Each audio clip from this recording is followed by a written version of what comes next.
गलत माणिक पहन लिया।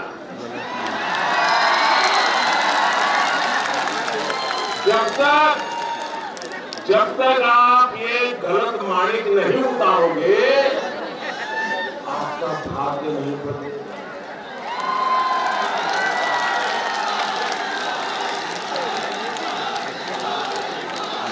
आज चलिए, ये माणिक ऐसी अंगूठी आपने लगा दी, ऐसा पत्थर जड़ दिया और 25 साल से जड़ के रखा है।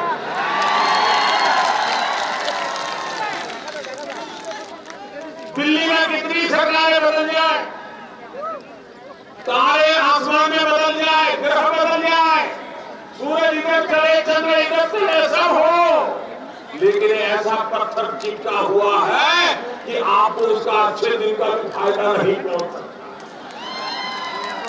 और इसलिए अब आपको माणिक नहीं चाहिए, माणिक से मुक्ति ले लो। अब आपको जरूरत है हीरे की। हीरा चाहिए, हीरा।